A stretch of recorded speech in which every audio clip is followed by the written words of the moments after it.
Après Cersei et Daenerys, c'est au tour de Jon Snow d'avoir sa petite vidéo théorie. Si beaucoup espèrent que le nouveau roi du Nord finira en vie et sur le trône de fer, bah c'est pas forcément ce qui va arriver. Oui, les théories que je vais vous présenter, vous les avez sûrement déjà entendues, mais bon, on va y revenir en détail et je vous donnerai mon avis sur ces dernières.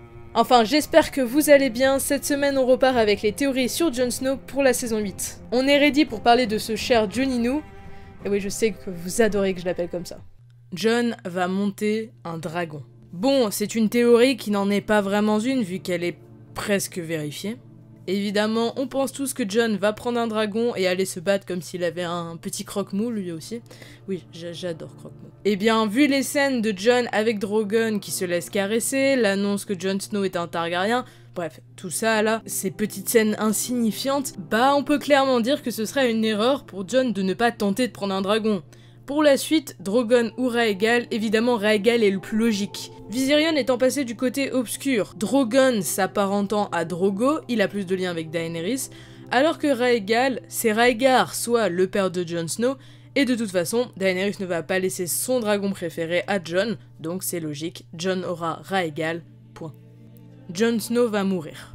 Il existe une théorie très populaire qui dit que Jon Snow affrontera le roi de la nuit en duel, peut-être à dos de dragon, peut-être pas. Cela parce que Jon Snow étant le feu et le roi de la nuit la glace, on aurait la glace contre le feu, A Song of Ice and Fire. Mais cette théorie marche aussi avec Daenerys du coup. Bon, cette théorie revient encore une fois à la théorie d'Azor Ahai, le prince qui fut promis, blablabla.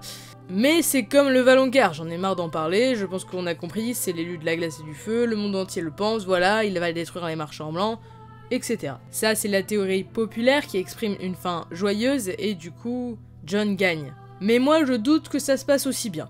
On est dans Game of Thrones quand même. Donc moi j'ai une petite idée mais c'est fondé vraiment sur rien du tout, du coup je vais vous l'exprimer quand même, mais c'était juste un truc que je pense depuis quelques années, que j'avais envie de placer quelque part. Moi je pense que Jon Snow va mourir en affrontant le roi de la nuit, donc le roi de la nuit gagnerait vous allez me dire. Mais non, en fait non, les deux mourraient. Voilà, on peut penser à un combat à mort entre les deux personnages, l'armée des morts serait anéantie, celle de Jon aussi, mais certains personnages de la série seraient encore vivants. Parmi eux, Mélisandre. Pour moi, Jon va mourir en sauvant le monde, donc Westeros sera sauvé, happy ending. Mais Mélisandre va tenter de le ressusciter à nouveau, mais pas de chance, Jon Snow aura accompli sa tâche d'élu, et n'aura donc aucune raison de revenir chez les vivants. Alors lorsque Mélisandre tentera de le réveiller, bah rien ne se passera. La fameuse fin, douce et amère. Voilà, j'aime bien cette idée, c'est tout. Certains proches de Daenerys vont rejoindre Jon Snow.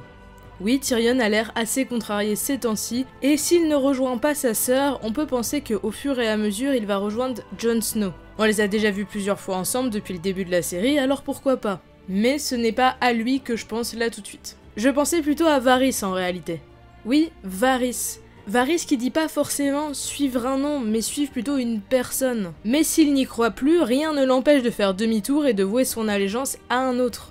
Oui, et bah après on critique Baelish, mais Varys il est pas mieux, il a juste de meilleures intentions, mais en vrai il trahit quand même. Peut-être est-ce ce qu'il va entreprendre durant cette ultime saison et se ranger auprès de Jon. Quel intérêt me direz-vous car Jon et Daenerys sont alliés? Mais rien ne dit qu'ils le seront toute la vie.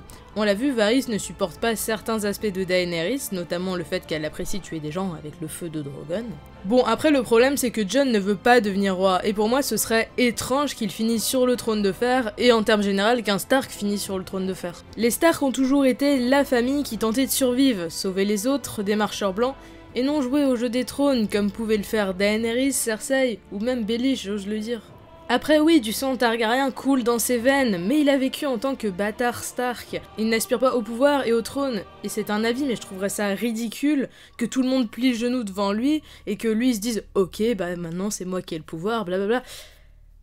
Oui, et oui, effectivement, j'avais oublié, c'est peut-être arrivé. Jon va reprendre le noir. Comme je l'ai dit, Jon ne veut pas être sur le trône de fer, ce n'est pas son but. Je sais qu'énormément de gens veulent le voir dessus, mais ce n'est pas dans l'esprit du personnage je trouve, sauf raison scénaristique valable.